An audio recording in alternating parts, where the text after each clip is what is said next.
Starting this. Good morning, and I'm ready to rock. Right, so my name's Karen Watson. I work for Cheltenham Borough Council. I've been at the council for a very long time, and the last 10 years I've been working very closely with Ubico, and that's environmental services. So, starting off here, hopefully everybody understands what Cheltenham Borough Council is all about with its journey on Net Zero 2030. Clearly, all our services in Cheltenham Borough Council are trying to support that. So what we do in environmental services? Well, environmental services is made of a number of specific services. That's waste recycling, street cleansing and grounds maintenance, and there's no surprise that we have vehicles for all those services. So we work with Ubico, as I say, and you'll have seen Ubico's logo on the vehicles around and about town, no doubt. We've got about 90 plus vehicles in our fleet, and Ubico operate them for us, but Cheltenham Borough Council actually owns them, so we pay for them, we own them. They're mainly, as I say, waste recycling vehicles, heavy goods vehicles. They're all on Euro 6 engines usually. They're all internal combustion engines, apart from a couple of 3.5 tonne under that we've got for, well, one's a toilet cleaning crew using it, one's a grounds maintenance crew. So they look like that.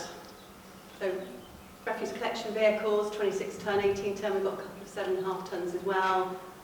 Old-fashioned diesel guzzlers. Those are our equipped curbside sort. They're on DAF, internal combustion engines, again, still diesel guzzlers.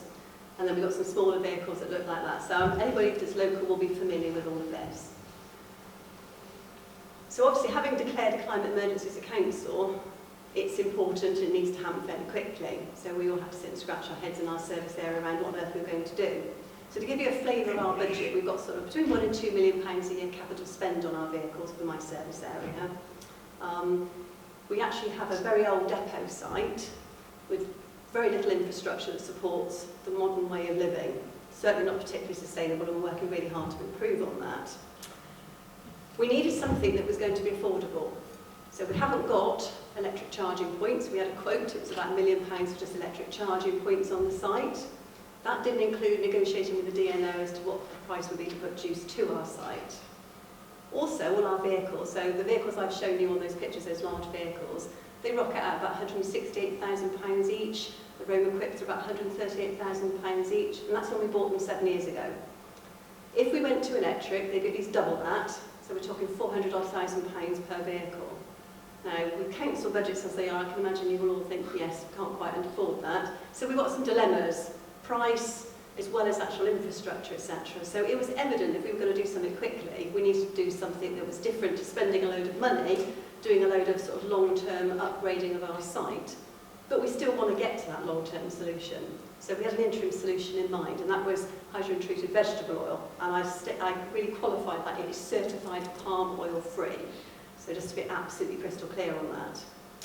So we've actually got, at the moment, got about 31 heavy goods vehicles. They've all got the internal combustion engines. They are the old diesel vehicles, but they will run on HVO. We've also got about 23 other vehicles that are on our grounds and streets fleet, 3.5 tonne and under in the main, and they are also fuelled by HVO. Now, I will not tell you that we have got every single vehicle fuelled on this, so how marvellous are we? We haven't. We've got a lot of vehicles now on that. So we said about 90 odd in the fleet, and you can see there that we've got sort of about 50 odd. So it's a bit more than half of our fleet are on HVO.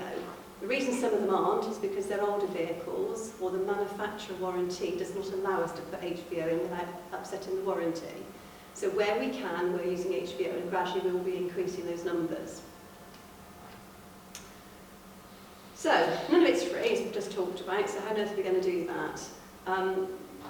The interim solution for HVO is quite simple. Right, we've got a fuel tank, it's bunkered under the ground. Yeah, that keeps a lot of diesel in it for us, how marvellous. But if we're going to move to HVO, we're going to have to put HVO in something.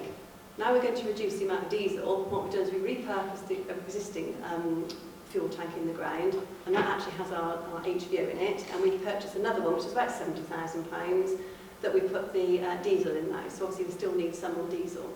So that was the initial sort of capital investment, and obviously there needs to be a procurement exercise to get through getting HVO for us. Diesel prices have been a bit volatile of late. Anybody in the industry will understand that. You know, we've seen what's going on at the fuel pumps at the local supermarkets and everywhere else. But certainly when you're buying it on large scale, you don't avoid all that. Sometimes you can smooth that a little bit, but you're still susceptible to the volatility of the market. HVO is one of those things, it's not in huge supply, It is also more expensive than diesel. So when we went into this, we anticipated, and I would just be really clear, we can only have done this because we have the support of our members, because they are really clear on making sure we support the climate agenda. So when we said to them, it's going to be about 20% more expensive on our fuel, and you're already worried about our diesel prices, and we're already worried about our budgets. So they're all up for that on the basis that you're going to get a reduction in carbon emissions.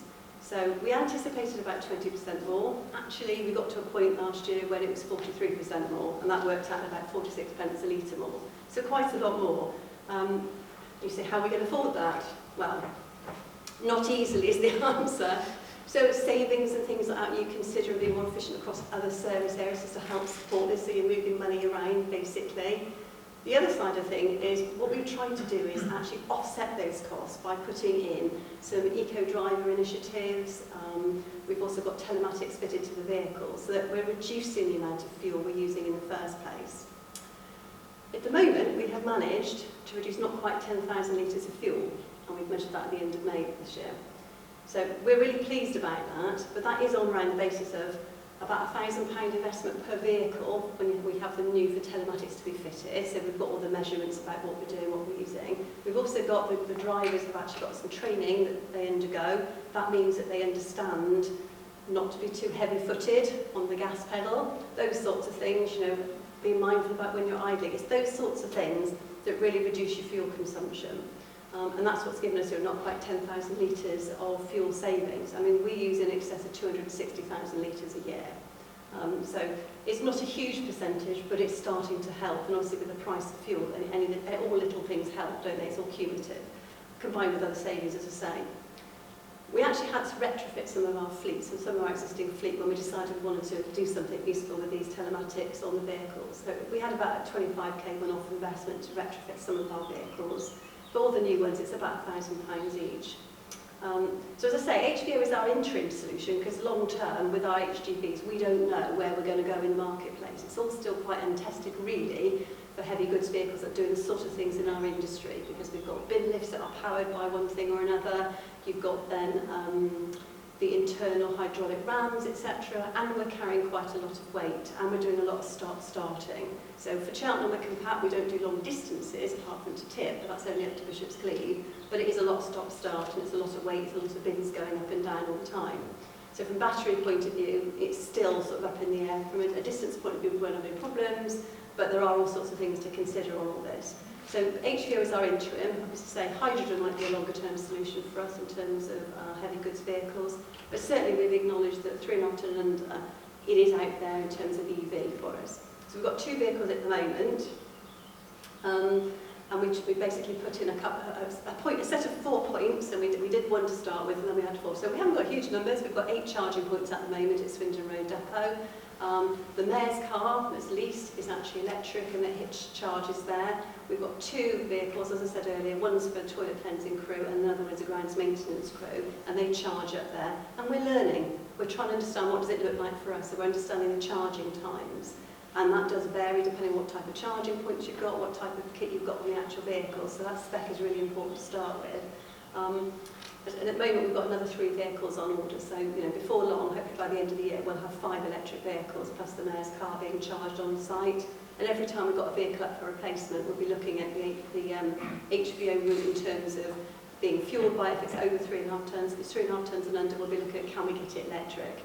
Now when we buy electric vehicles, they are more expensive than if we were to buy a diesel version, no two ways about it. The vehicles that we've been buying have been rocking around £35,000 to £38,000 each, but a lot of our vehicles are quite specialist. We're not necessarily mainstream. We might have a 3.5 tonne cage vehicle that looks very standard, but if you wanted to have a lower floor, you need to be able to put a bin lift on it, and the weight therefore means that potentially you can't necessarily make it electric. So there are lots of nuances around all of this. Well, so what? Marvellous, Karen, you're doing all sorts of great things on that. You really pat yourself on the back. Not got really many vehicles that are electric. Yeah, you've got just over half your fleet on HVO. So what have we actually done in terms of CO2 emissions, greenhouse gases? Well, 494 tonnes we've saved so far. So actually we think it's worthwhile. We've still got a bit of work to be done in terms of measuring from a budget point of view. We've got electric vehicles. What's the comparison to using electricity versus actually the old style diesel, etc., any of the ongoing maintenance costs. We've not got issues in the fleet workshop, they're finding them much easier. We did initially have a few teething problems on the odd battery, that got sorted out. There are issues with cost on these things. I mean, the batteries are about £10,000 each, so if you have a problem with a battery, that's quite a big chunk. If you're thinking about repairs and maintenance in the fleet workshop, 10k a pop for a battery is quite a lot of money. But as I say, we're in the early days of all this, and we're just feeling our feet, if we're really honest, but we know that we're 87.7% cleaner well to wheel than we were before on all those vehicles that are doing that. And we've got 494 tonnes of CO2 that we've saved. So we are going in the right direction. We've got more work to do, and year on year we'll be rolling in more vehicles doing this. So we're only at the beginning of our journey, really, in truth. We've got other initiatives, obviously, as part and parcel of that. We've got vehicles, we want to maximise capacity. So we don't want as many vehicles, because obviously each vehicle has got its carbon footprint in terms of manufacturing, etc., let alone when it's out on the road, using some sort of fuel.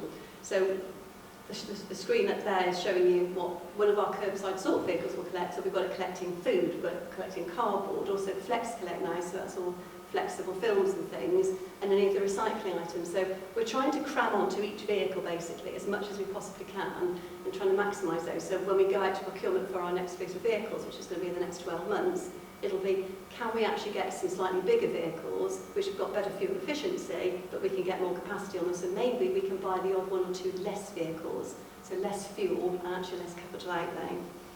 The new curbside sort vehicles, we've got electric one coming in, we're going to trial next week, but we're going to have to charge it overnight in our fleet workshop because that's the appropriate place we can charge it. Our rapid chargers elsewhere will not put up with an HGV charging point because of the nature of it.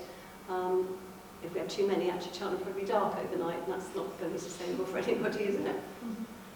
And that's me pretty well done, so I'm hoping I'm keeping to time. Excellent, I've got a thumbs up, so thank you very much for your time.